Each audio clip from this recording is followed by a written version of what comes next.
भारत के एक राज्य का नाम है उड़ीसा। उड़ीसा की राजधानी भुवनेश्वर।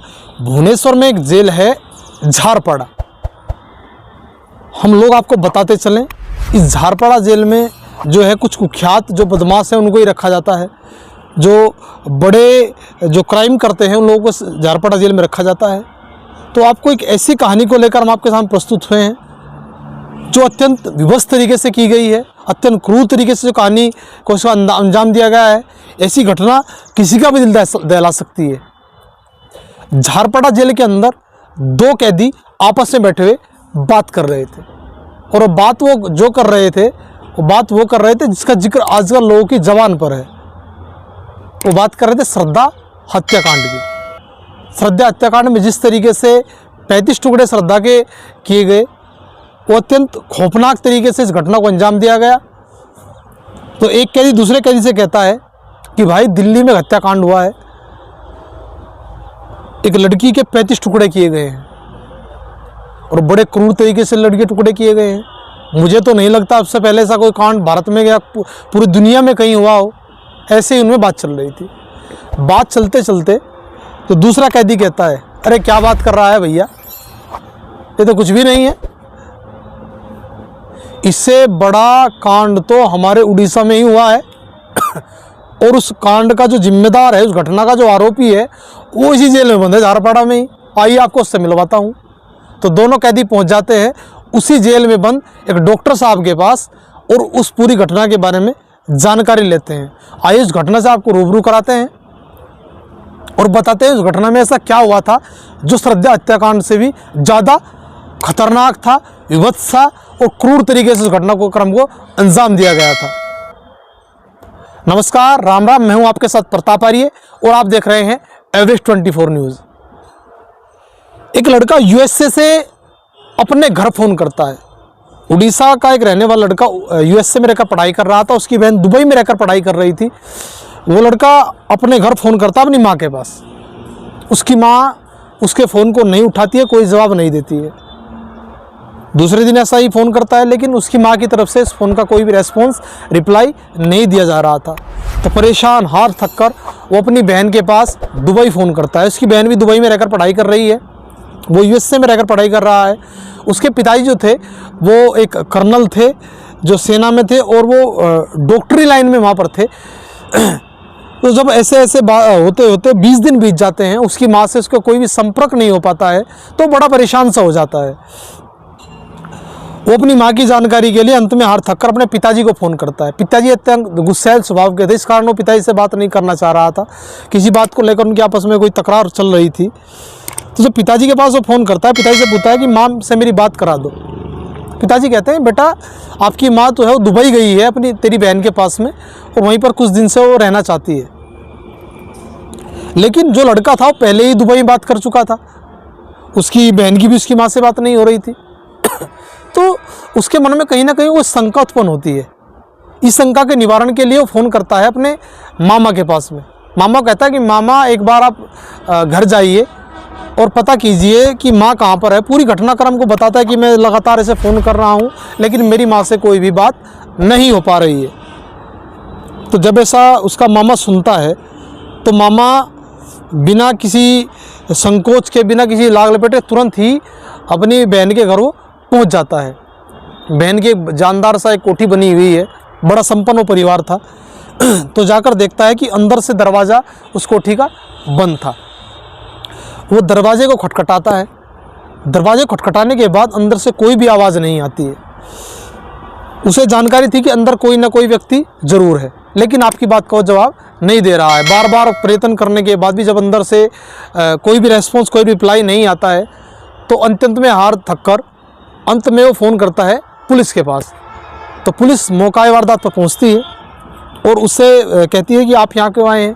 तो बताता है कि ऐसे ऐसे मेरी बहन की शादी यहाँ पर हुई है और मुझे लग रहा है कि इस मकान के अंदर मेरे जो जीजा जी वो मकान के अंदर है, लेकिन वो दरवाजे को खोलना नहीं चाह रहे हैं। तो पुलिस दबाव बनाती है और दरवाजे को बार बार जब पुलिस द्वारा नोक किया जाता है, खटखटाया जाता है, तो अंदर से फिर भी कोई आवाज़ नहीं आती है। उसके लगभग 5 मिनट बाद अंदर से जो डॉक्टर साहब थे वो निकल कर आते हैं और पुलिस को दरवाज़ा खोलने के लिए साफ साफ को मना कर देते हैं।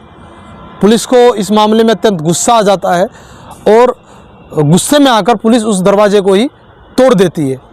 दरवाज़ा तोड़कर जब पुलिस अंदर घुसती है तो अंदर जब उस कमरे में जाती है देखती है कि जो डॉक्टर साहब थे एक बेड पर लेटे हुए थे और बेड पर लेटे हुए थे तो उनके सामने एक प्लेट रखी हुई थी।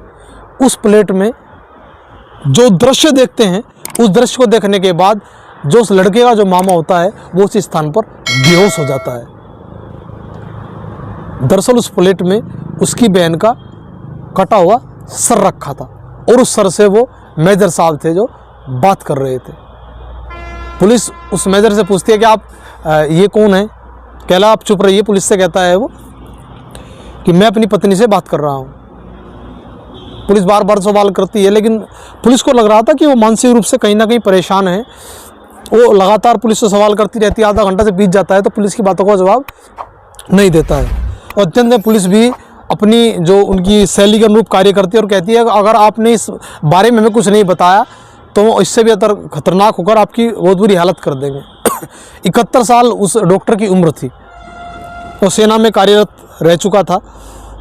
जब पुलिस दबाव बनाती है तो पूरे घटनाक्रम का वो जिक्र इस प्रकार करता है। दरअसल आसपास जो कॉलोनी थी वहाँ से लगातार शिकायतें पुलिस के पास भी जाती रहती थी।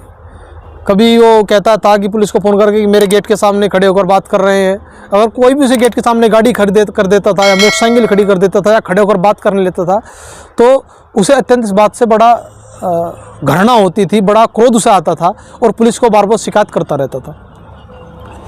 लेकिन जब वो उस घटना का जिक्र करता है जो उसके साथ घटी थी, वो बताता है कि मैं एक बार शाम को जब अपने क्लिनिक से वापस आया था, दरअसल वो क्लिनिक पे भी जाता रहता था, तो उस समय क्या हुआ, जो मेरी पत्नी थी वो किसी बात को लेकर यहाँ पर शोर शराबा कर रही थी। मैं बार बार कहता चुप हो जा, लेकिन वो चुप नहीं हो रही थी। इस बात को लेकर मुझे गुस्सा आ जाता है और मेरे हाथ में जो टॉर्च होती है मैं उस टॉर्च को उसके सर पर मार देता हूँ और उस टॉर्च के प्रहार, जो इतना मजबूत प्रहार मेरे द्वारा किया गया था, उससे मेरी पत्नी की मौत हो जाती है। उस मौत से मैं अत्यंत घबरा जाता हूँ। मैं सोचता हूँ कि इस बॉडी को ठिकाने कैसे लगाया जाए। ऐसे उस पूरी घटना का जिक्र कर रहा था तो फिर जो वो बताता है वो इतना विभत्स है, इतना खतरनाक है। आज से पहले ऐसा कोई भी हत्याकांड आपने नहीं सुना होगा। इस प्रकार से लाश के साथ बर्बरता जो की गई थी वो बताता है। हालांकि पुलिस जब वहाँ उपस्थित थी तो पुलिस को पूरे मकान से कुछ बदबू आ रही थी, लेकिन पुलिस समझ नहीं पा रही थी आखिर किस चीज़ की वो बदबू है। तो जो वो बताता है कि मैंने जिस हत्याकांड को अंजाम दिया है वो अत्यंत क्रूर था और वो कहता है कि सामने जो 2 संदूक रखे हैं उनमें आप जाकर खोल लो, देख लो। तो पुलिस जब उन संदूकों को खोलती है तो उन संदूकों में देखती है कि 11 टिफ़िन एक संदूक में रखे थे, 11 टिफ़िन एक संदूक में रखे थे। तो पुलिस एक टिफ़िन को निकालती है और टिफ़िन को खोलकर देखती है तो टिफ़िन का जो पहला डब्बा होता है उसमें किसी व्यक्ति की, किसी औरत की उंगलियां कटी हुई रखी होती हैं। इसी प्रकार से जो 11 टिफ़िन एक उसमें रखे थे और 11 दूसरे में रखे थे, उस महिला के जो बॉडी पार्ट्स थे उनको टुकड़ों में काटकर उन 22 के 22 टिफ़िनों में पैक किया गया था। और पुलिस के उस रिकॉर्ड के अनुसार बताते हैं कि उसने अपनी पत्नी के लगभग 500 टुकड़े किए थे। वो प्रत्येक दिन अपने जो सर्जिकल उसके उपकरण थे उससे उतने टुकड़े करता था जिससे वो एक टिफ़िन में आ जाए। ऐसे लगातार और 22 दिन तक 22 टिफ़िन उसने खरीदे थे और 22 के 22 टिफ़िन में अपनी पत्नी को पैक कर दिया था। इस हत्याकांड के बाद जब देश के लोगों को हत्याकांड का पता चलता है तो पूरे देश में सनसनी फैल जाती है, हड़कंप सा मच जाता है। हालांकि इस घटना क्रम का जो लगभग अब से 10 साल पहले उड़ीसा के भुवनेश्वर में घटा था उसका जिक्र पूरा वो दोनों कैदियों को बताता है। और अब जो डॉक्टर साहब थे उस डॉक्टर साहब का नाम था सोमनाथ परिदा, जो अभी झारपाड़ा जेल में बंद है। उनको फांसी की सज़ा हो चुकी है और अपनी सज़ा को वो काट रहे हैं। आपने भी अब से पहले इस विवश कांड को नहीं सुना होगा। इस घटना का जो उद्देश्य है आपको बताने का है, सच्ची घटना है। उड़ीसा के भुवनेश्वर की जो सोमनाथ परिदा जो डॉक्टर थे उनके द्वारा इस घटनाक्रम को अंजाम दिया गया था। ये घटना जो आपको बताई गई, इसका जो उद्देश्य है किसी को परेशान करना नहीं है, केवल आपको जागरूक करना है कि कभी भी गुस्से में आकर ऐसा कृत्य आप ना करें जिससे बाद में आपको पछताना पड़े। कल इसी समय एक नई कहानी के साथ आपके साथ जुड़ेंगे। तब तक देखते रहिएगा एवरेस्ट 24 न्यूज़।